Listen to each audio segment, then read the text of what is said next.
Hey, music lovers, welcome to Musical Miles Podcast. I'm your host, Byron Duffin, and I am here with Wylie Gustafson. Did I say that right? You did. Yeah, you have to sneeze in the middle of my last name, and you did perfect. So. Well, it's always, that's one of my challenges, right? I used to announce some rodeos and a lot of team ropings, and we had some challenges with some of those Indian boys out of Arizona, Sinagini. That you say it, not how it's written, right? So. Yeah. But, hey, we're in Elko, Nevada at the National Cowboy Poetry Gathering. So, welcome. Yeah. This is I think I've been doing it close to 30 years, like maybe 28 or 29 years. I was going to say, yeah, I heard you say 95 was your first trip out here, correct? And 95, and I think we did I signed up for the open mic. Open mic, yeah. And then there's just... took it all in and was totally amazed by how there was a music for cowboys and Western that I had never really even seen in such big numbers, you know. Right. When I came out here in 95, it was cooking. And, I mean, the auditorium was full, and it was hard to get a hotel room. And, you know, it was pretty cool. Yeah.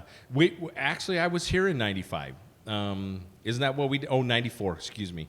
94 was the first time I came, and at the time, a friend of mine I don't even know if he called me. He might have just showed up at the house, said, "Hey, I'm going to Elko. Jump in with me. Let's go." And I'm like, "What the hell are we going to Elko for?" So same kind of deal. Yeah. You know, had no idea how big a thing this was, and I'm an Idaho farm boy that always wanted to be a cowboy, right? And so I started roping and started playing music and roping at the same time. And I heard you in your podcast with Andy. You talked about that at about the same age. You and I, and we talked about this before we started. You and I are only about 4 months apart in age. Yeah. So, but I had to make the same decision you did at about 15 years old, whether or not I wanted to go rope or wanted to play the guitar. And I chose the roping, and you chose the guitar, and you probably made the better choice. So. Well, I don't know. You know, the nice thing about roping, I mean, I still rope for fun every once in a while when my shoulder allows me. But, you know, it's something you can age gracefully at, especially team roping. Yeah. You know, music, sometimes it's a little harder to age gracefully at it. But. Well, I didn't. I've slowed down on the roping, too. I hadn't roped for 6 years, and last fall we had a memorial roping for a nephew that we lost, and I got suckered into roping, and so I went and roped, and I actually caught a few steers, and it was fun, and had a great time, but it was great because I don't own a horse, so a buddy of mine brought me the horse. Yep. He saddled him. All I had to do was warm him up. He even had the ropes laid out on the ground. I picked through the ropes what I wanted, and off we went, and so. I love the cowboy culture, you know, just the whole thing. We can relate. You're from Conrad, Montana, which is Montana's cowboy country, but Conrad's a little more up in the flat country, dry farm, irrigated right? valley that runs east of the Rocky Mountains. We're about, you know, if you look 20 miles distance to the west is the Rocky Mountains spring up out of nowhere. So we're in the foothills of the Rockies, but nice little irrigated valley. So lots of it stays green all summer pretty much, you know. Right. But you know, the valley's not very wide. Once you get out of it, it's cow country and dry land farm country. Yeah. Especially if you go west, it's all cow country. Right. And real nice cow country because it's bunch grass, high protein grass that packs a lot of protein, and they put the cows and calves on there in the summer, and they just sprout, grow those nice big calves, and a lot of calves ship out of there in the fall. Right. So. Well, now, if I remember right, your dad was a veterinarian. Yeah, correct? Veterinarian. Yeah. He bought the family ranch in the 70s, and so we grew up on the Blackfeet Indian Reservation on the Two Medicine River, and again, it's just beautiful. Not much farm ground up there. It's all natural bunch grass. And, Okay. So. Well, we've been through there, and because you're straight north. You're just south of the Canadian border. Is that correct? 50 miles south. Yeah. Yep. Yeah. So we're on Interstate 15. Right. If you're going up to Calgary, you would go through Conrad. Yep. Yeah. Well, so I knew that, and we were just up there. Well, a year ago I took Miss Shanda and we went up to the Stampede. Yeah. And so, which is cool. But years ago, there was a guy from Conrad, Montana, had the roping machine, Sparky. You know what I'm talking about? Yeah, it's funny. I live on his old hayfield. No kidding. Carved out 20 What was his acres. name? Marvin Captain. Marvin Captain, yeah. Great guy. Yeah. Yeah, when I spent 13 years in the cowboy rope business, so I was the GM for Rocky Mountain and Gator and Magnum Rope Companies in Idaho Falls, and so we got hooked up with Marvin, and he built a little version of that, and we used to set up some ropins. We actually had some little Sparky ropins in Las Vegas when they first started that deal. So anyway, fun. Yeah, no, Marvin's famous in the roping world. And then You bet. I brought my road manager and driver along, and he lives in Marvin's old house. So No kidding. yeah, small world. Huh? Yeah, it is a small world. Well, once again, I, as we talked before we started, our paths have crossed over the years. They had to have. So you grew up in Conrad and then moved away Yeah. to college and went to Missoula Yeah, went to Missoula.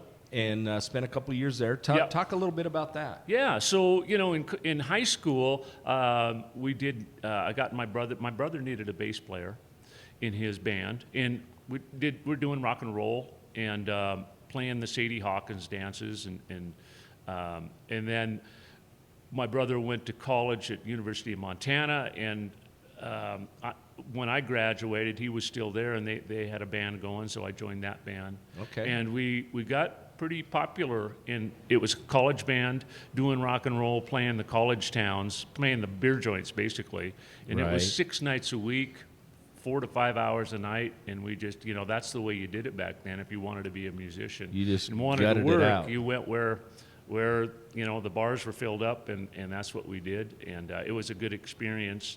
And I grew up in the 60s and 70s. I loved that era of rock and roll, but always also my dad loved folk music and played cowboy music, so I knew that side of things too. But to make money to go through college, we were in the rock and roll band, and Sure. and that ended in 1986. I moved down to Los Angeles. We actually did well enough. We got some song placements in Hollywood on some of the TV shows and movies down there. Oh, wow. Through a connection, and that led me down to L.A. And then when I went down to L.A., there was a rock and roll band on every corner, and it was hard to get noticed. So I thought, I really always loved the old traditional country music, and there was a great traditional country scene going on down in Southern California. Dwight Yoakam had gotten a record deal, and he was popping, and Right.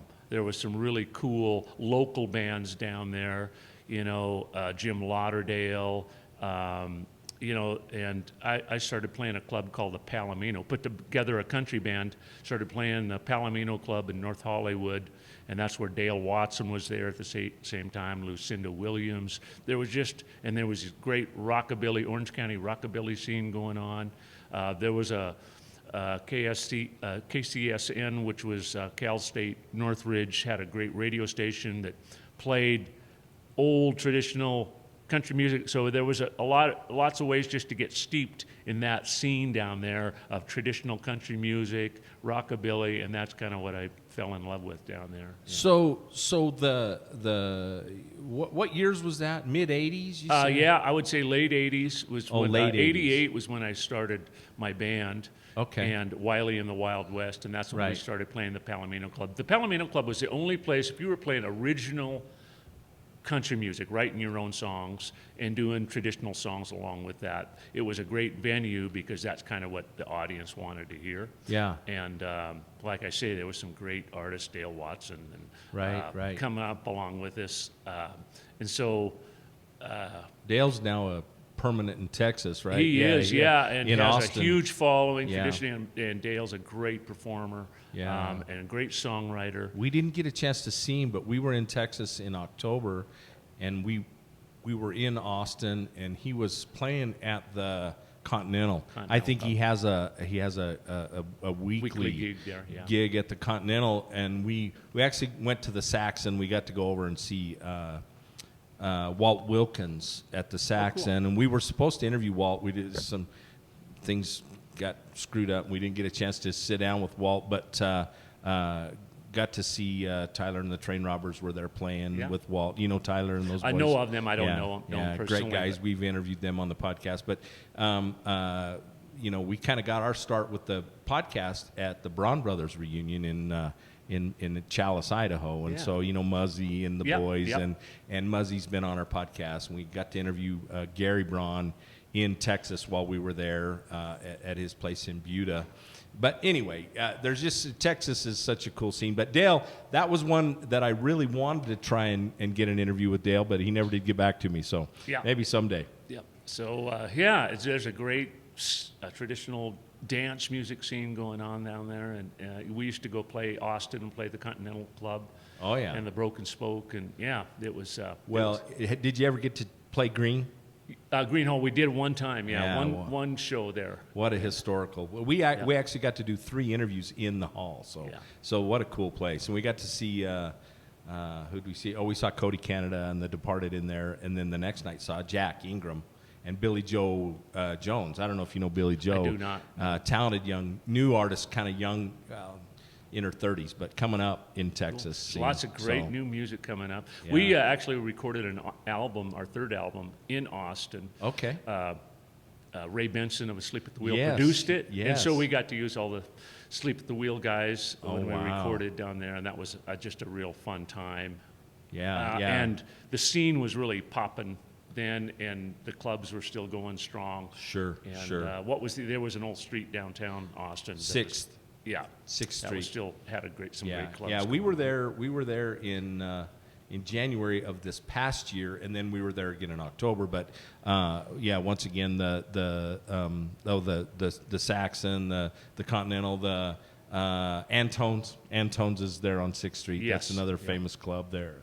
And and you go to San Marcos to Cheatham Street Warehouse, and there's just and the Devil's Backbone out in the country there. So there's some cool places. It was a music town, It was the antithesis to Nashville at the time, and that's why I loved it. It was just about good music, and the commercial aspect wasn't promoted and uplifted. It was cool music. Right. Well, you did some you moved from L.A. up to Washington, right? Yeah. And then you spent a lot of time in Nashville. I did, I did a lot of plane flights from Spokane, Washington to Nashville, Tennessee. And this would have been the mid-1990s. Okay. 93, 94, 95. Spent a lot of time out there. We had a record company out there that had signed us, and our distributors were out there. We were on Oh Boy Records, which was John Prine's label. Okay. And then the Grand Ole Opry started putting us on, and so that was anytime we wanted to go out and play the Opry, they'd let us on, and that was really cool. So there was a few things about Nashville that worked for us, but there was a lot of things that didn't work for us. The commercial Nashville record industry didn't get us and didn't have a place for us. Sure. Which in hindsight was we always wanted to be accepted by the Nashville industry, but I'm glad that they didn't. They might have changed us, and so we went the independent route, and that allowed us, I think, more artistic and creative freedom going that route. Well, and I've talked to a lot of artists, and we've interviewed some Nashville songwriters, and that's been fun. We've been to Nashville one time, but I've asked a lot of people this question. I said, is Nashville the place that music dreams go to die? For some people, I think it is because and we visited a little bit with Murph last night, and we're hoping to get to visit with him today and do the podcast. But I listened to him on the podcast with Andy, and he talked about how they wanted to change his music, and what. So I would describe Nashville as where creativity goes to die. Okay. But they're not saying the whole town is like that, because there are some cool things going on in Nashville, and still an undercurrent of musicians that appreciate their traditions. But I tell you, Hollywood has really made an impact with Nashville and the commercialization of what they want. And it's gotten so far away from traditional country music now. It's hard to find it. I mean, you know, and Nashville, they're always saying that there always seems to be a traditional thread or remnant kind of that Nashville gives the nod to, you know, but it's hard to. It's not. Country music's not country music. You know that. I know that. I mean, we're the same age. So we grew up, actually the stuff we grew up on in the 70s. Yeah, Johnny Cash and Buck Owens and Merle Haggard. Yeah, well, that's real country. But honestly, the Eagles and Creedence and those, they're more country than country is today. Sure. You know, I mean, they have that, and even Murph, you know, Michael Martin Murphy in the 70s was doing, and he was more pop music, but that was more country than what country is today. Yeah, you know, it's been an interesting. Yeah, so you've seen a lot of changes. Yeah, and it's weird because if you know, people that don't know us, they say, "What do you do?"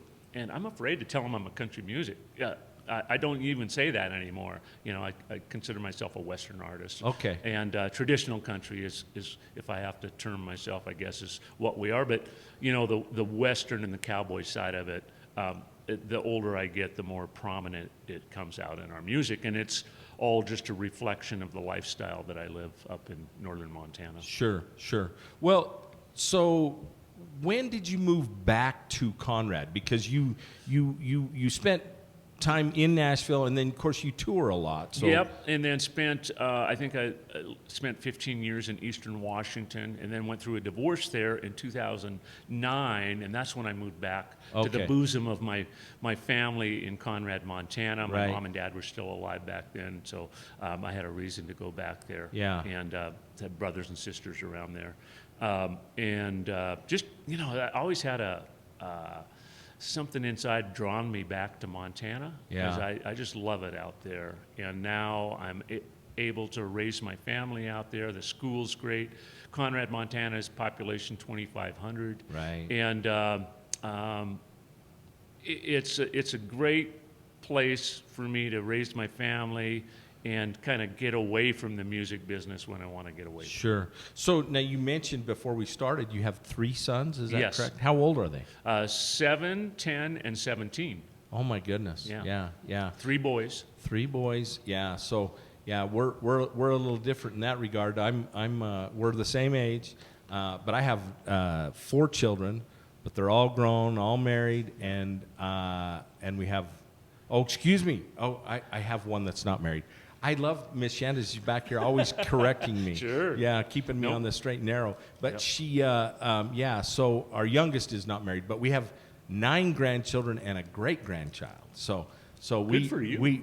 And we've been married for 42 years. So we've been at it a little bit. You know, families, it's all about, you know, I've always wanted to have children. My first wife didn't want children. And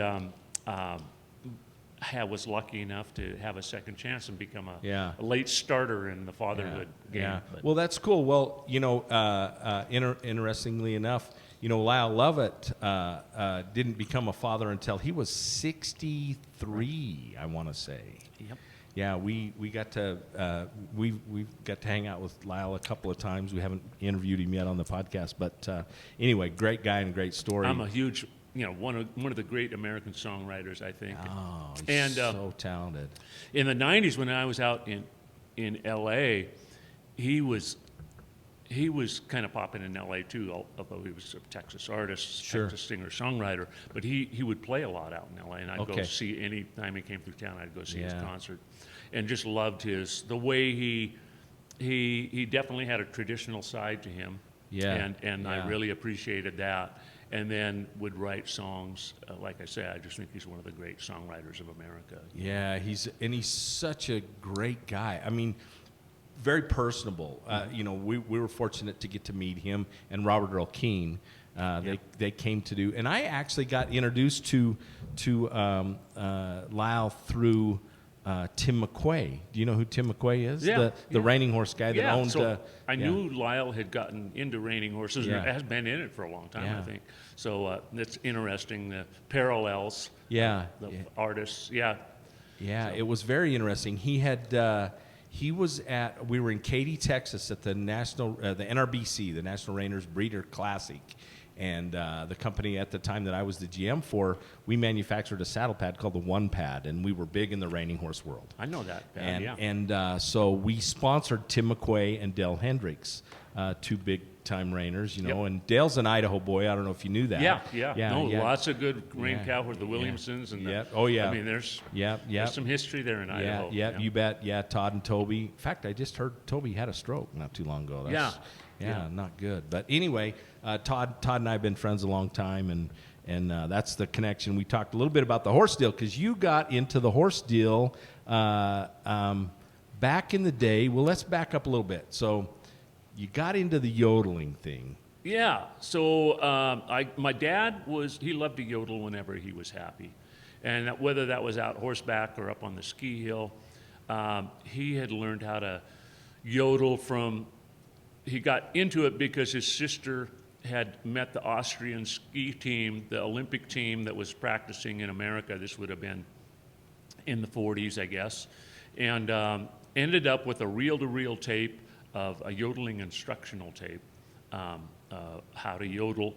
From the yodeler's name was Franzel Long, and he was one of the great Swiss-type yodelers. Okay. And anyway, the Austrian ski team had this tape, and my aunt ended up with it. And my dad had listened to it, and anyway, he got into yodeling and passed it on to the next generation, which was me. And that was something that you really took a liking to, and started to do it and do it well. I collected as many different yodeling albums and yodeler styles as I could, and really kind of studied it.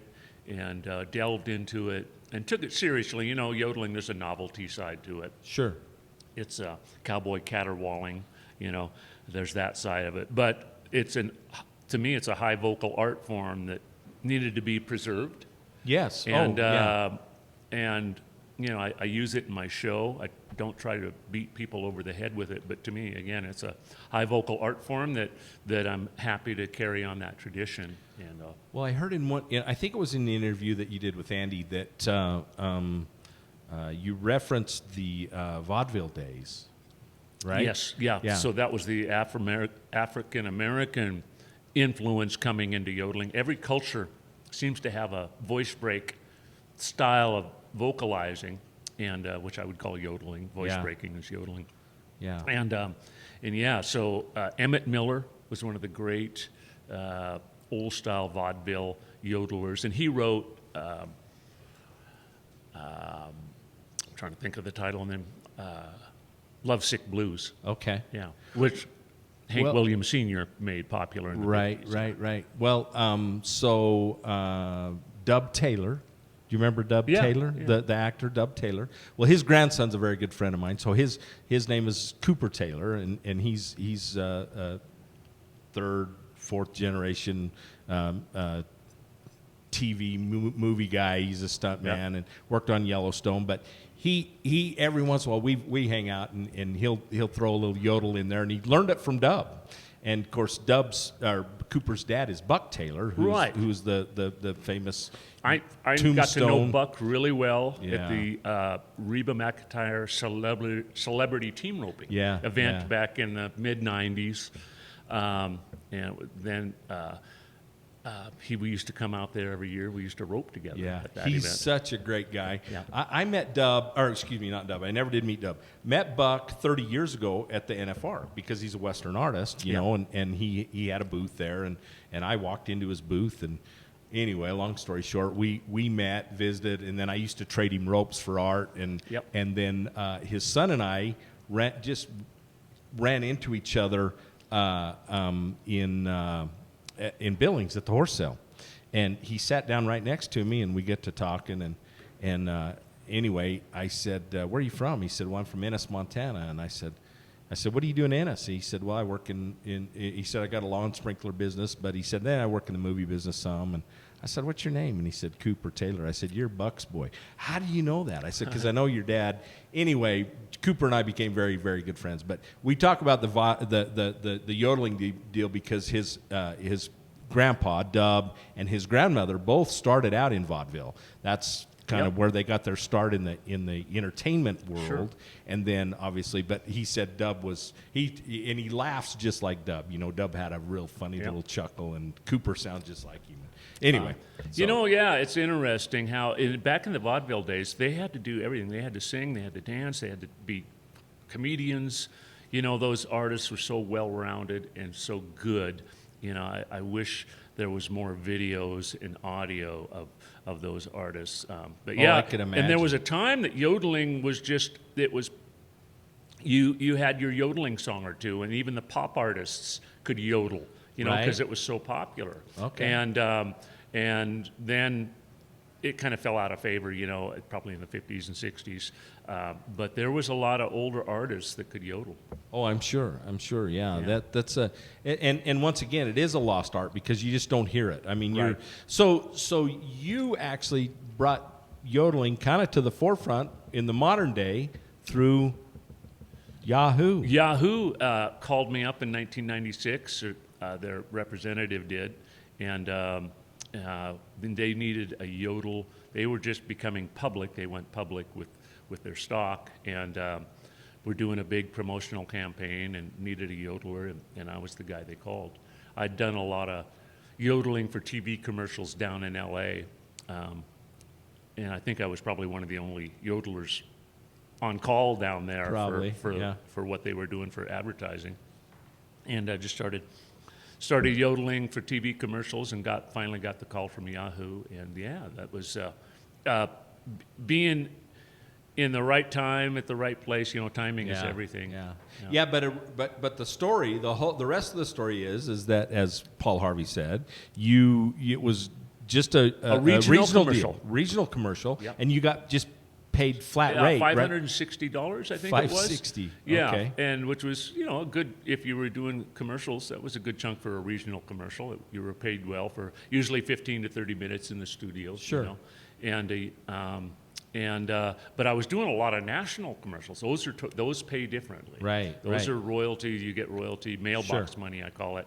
Yeah. The checks show up 3 months to 6 months after the commercials air, and they're big. You know, they can be a $10,000 or $20,000 check. Back in the day, that was a lot of money. Oh yeah. And so yodeling was like, you know, it paid well for a guy that was struggling in the music business, and it was one of the things that kind of, you know, I was getting paid for yodeling for the TV commercials while we were starving out on the road, you know, playing and, you know, trying to sell traditional country music albums in the 90s. It was kind of hard with what we were doing. Sure. We would sell a few, but it was not enough to feed a family and make a living. So yodeling was really good to me back then. And then the Yahoo thing hit, and they did the regional commercial, and then a regional commercial usually runs 6 months. Right. Yeah, and so that was like 1996 I did that. Then in, I think, 99 or 2000, I was watching the Super Bowl, and the Yahoo had grown by that time and become a big worldwide search engine, and they were hot, and I hear they have a commercial. At the end of the commercial, I hear my yodel, you know, and was smart enough and had been around enough to know they didn't pay me for that yodel, and on a national commercial, it's a whole different pay scale. Right. So I was happy to hear the yodel, happy to know they were using it, and it had become their audio icon. You know? Right. I remember it. Yep, and a lot of people remember that were in that era, and it was, you would get a Yahoo email and the yodel would come out, and it was all over the place, the yodel. Right. Well, they had somebody in their advertising department had ripped the audio version of that yodel and stuck it on their commercials without getting my permission or Right. compensating me fairly for Sure. it. So yeah, so it turned into, and I wrote a lot of letters to Yahoo trying to get it all squared away, but they just ignored me. So finally I had to hire an attorney, and I'm glad I did, because that got their attention. They said, yeah, there's been a miscommunication here, and then they paid me fairly, and that's when I got into cutting horses. Yeah, yeah. But get good cutting horses, yeah. Well, good horse flesh. Funny story that connects, and maybe you know this guy, but I have a very dear friend of mine by the name of R.J. Chambers, who is a former stuntman, and he did stunts for commercials. Yep. And he did a lot of stunt work in the movie business, but he did commercial stuff. But he's told me these stories about the same deal. You know, he'd roll in and they'd go, well, this is what we hired you to do today. And he said I'd show up, and he did a lot of driving. And they would say, well, we want you to do this. And he goes, no, that's not what you hired me to do. And that's not the scale. You're not going to pay me just regular scale. This is a renewable, I don't know how, but like you say, it's the mailbox money, right? Yeah, right. And so anyway, I've heard lots of those cool stories. But he's also a cutter. So he raised a mare by the name of Kittens. I don't know if you remember that mare. Well, I mean, she's pretty iconic, famous mare. yeah, pretty famous. Well, he raised her, and he sold that mare. So Russ Miller trained her.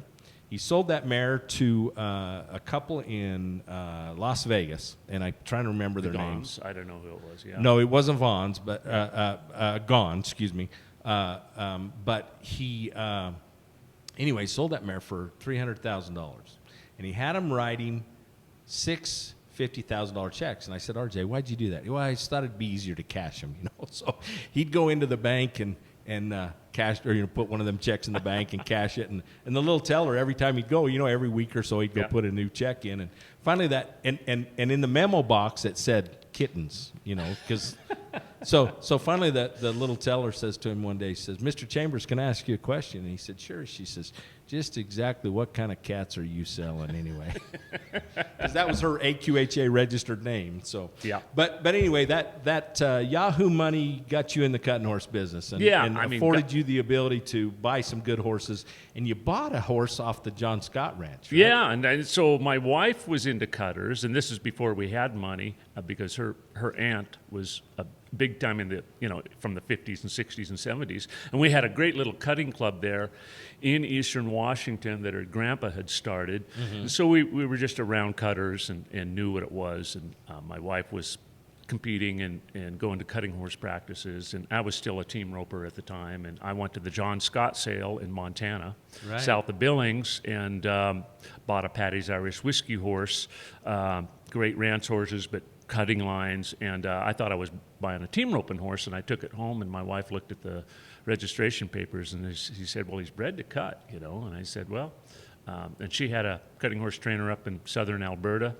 by the name of Billy Spate. We sent him up to Billy, and Billy turned him into a cutting horse, and not only was he a cutting horse, he was a great cutting horse, like a world beater, and he was this big thing. He was almost 16 hands tall, but he knew how to use his body, and I loved it because I was tall and lanky, and so I started getting on him, and I had no idea what I was doing with cutting, but that horse packed me around, and I started to go into lots of cuttings and lots of practices, and pretty soon I got up to his level, and we had a lot of fun in the 2000s, going all over the Northwest, into Canada, the aged events with this horse. His name was Irish Whiskey Sugar. Probably everybody told me he was the best son of Patty's Irish Whiskey for cutting. Yeah, and there weren't a lot of really good. I mean, he was a great sire. Because was he not a full brother to Grace Starlight? He was, yeah. And Rooster, yeah. Full brother to Rooster. Yes, and so he'd have the genetics, and I didn't think Patty's Irish Whiskey shot a lot of good mares, but the ranchers loved him because he has a little size and ability, and great versatility horse, and the 4.6s bought Patty's Irish Whiskey from the John Scott sale, I think 2000 or something, maybe the year before, 1999. Anyway, and they promoted him as a versatility sire. Sure. So we didn't see a lot of cutting horse mares. But I know the rein cow horse people and the reiners. There was a few reiners, which is crazy because even Rooster was not a great sire in the cutting horse world. Right. Don't see any roosters. And yet Grace. Well, Kittens was out of a daughter of Grace Starlight. Yeah. Yeah. Gray Starlight was a strong bottom, broodmare sire, and I think Paddy's Irish Whiskey is also a great brew. Now, and I ended up buying in the syndicate 2 shares of Paddy's Irish Whiskey, and I Okay. still own those shares. They're still semen available. Okay. And I sell them every year. I got 4 breedings that I sell, so he's still popular. Sure. And then if you get a daughter, those things are worth a lot of money right now. Okay. The rodeo people are after them. Yeah. And some of the performance horse people are using Yeah, them. So. yeah. Well, those good horses, when you're lucky enough to throw a leg over some good ones, and I rode some good Yeah. ones. I mean, when I was in California working for Wayne Hodges, we stood Leonard Milligan, who was one of the early super horses.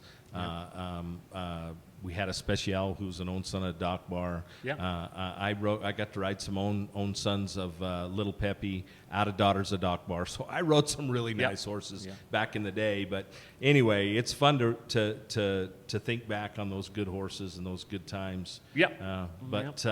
Anyway, but now you also took some of that Yahoo money and built you an indoor barn too, Yeah, did you? called it the Yahoo Dome. The Yahoo An Dome. indoor arena up in Eastern Washington. Of course, that went with the divorce. My wife, She got the that. Yahoo Dome, Yeah, huh? and since has sold that. Okay. But when I moved back to Montana, I bought an indoor pen. Because it's pretty rough country there in the wintertime, it's a and little- wind yeah. mostly. Yeah, yeah. So I have an indoor pen that I built, and Now, still- are your kids into the horse deal or the I'm music trying- at all? Music for sure, Oh, and wow. the young ones are into horses. The 17-year-old, he didn't bite into the horses. He's more of a basketball player, and Okay. yeah, and does other things, which is fine. You as a parent, you put things in front of the kids, and they can Right. choose. I'm not going to push things on Right, them really right. hard. Just give them the opportunity to Yeah. choose what they Well, want we to had do. 2 that loved the horses and 2 that didn't. Yeah, So, yeah. and horses are that way, right? Yeah. People either love them or you don't. Well, and music's the same. Yeah. It amazes me, as we meet people and talk to them and tell them what we do, and friends and people. Of course, we've loved live music for our whole lives, and for our 42-year marriage, we've gone to music festivals and songwriter festivals and cowboy poetry deals for years, and we love this thing. But it is amazing to me how many people tell us that they've never been to a live concert, or I just don't really like music. And I'm like, there's got to be something wrong with those people. I don't understand it. Music to me is one of God's greatest gifts, and I really mean that. I mean, music has the ability to uplift, to change moods, to comfort, to soothe, to make happy. When you're sad, it gives you solace. There's so many things about music, and agreed. it's even hard to describe how important it is in people's life. And the thing about music, it humbles me. I see the power of music, and even at my age, I'm 63 now. I'm still humbled by its power to change lives and to change people and to bring joy to people and audiences, and it's just a wonderful, wonderful thing. We through this experience and some of the deals, one of the things that really has stuck with us was a comment that Jelly Roll made. We saw Jelly Roll this summer, Cool. and I wasn't sure when his music first came out if I was going to be a Jelly Roll fan, but we are. Yeah. But Jelly says music meets us where we are, Yeah. and so whatever mood we're in, but it will take you and transport you to wherever you need to be. Yeah. Right. And then a songwriter, I got to interview James Dean Hicks, who had 3 number ones with the Oak Ridge Boys. Said music is the salve that heals all. Yeah.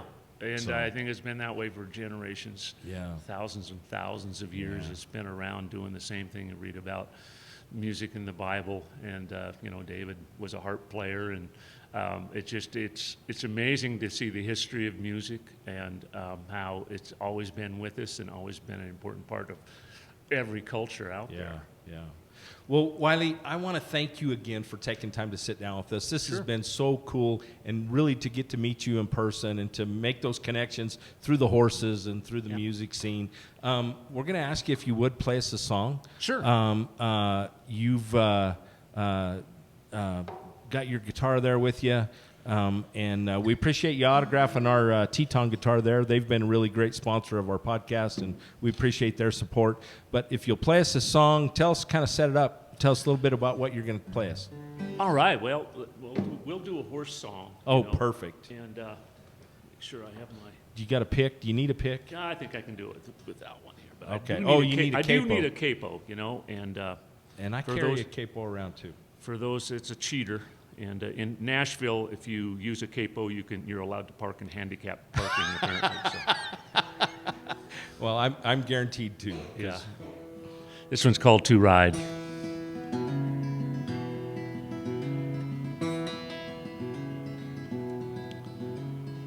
God the mighty architect, a noble beast, he did perfect, with delicate ear and arching neck, and hooves that dare to fly.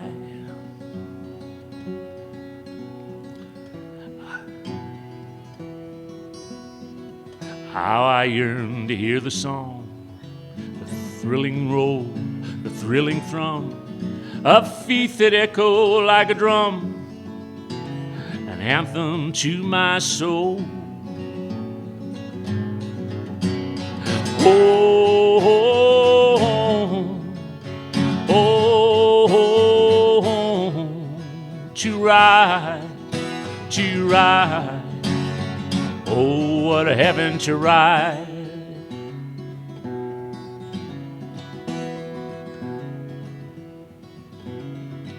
How I yearn to hear the song, the thrilling roll, the thrilling thrum of feet that echo like a drum, an anthem to my soul.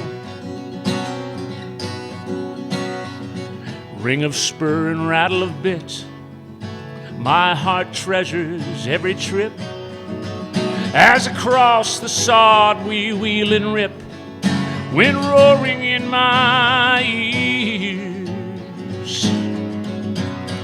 Oh, oh, oh, oh, to ride, to ride. Oh, what a heaven to ride.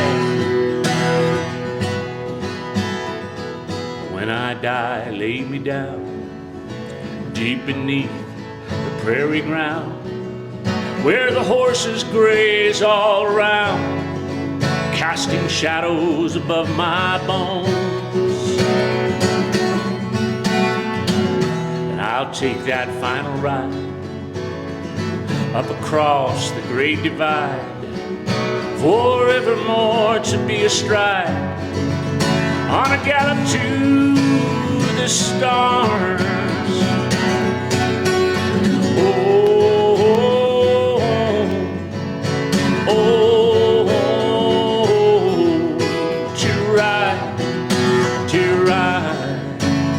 Oh, what a heaven to ride, to ride, to ride. Oh, what a heaven to ride. Yep.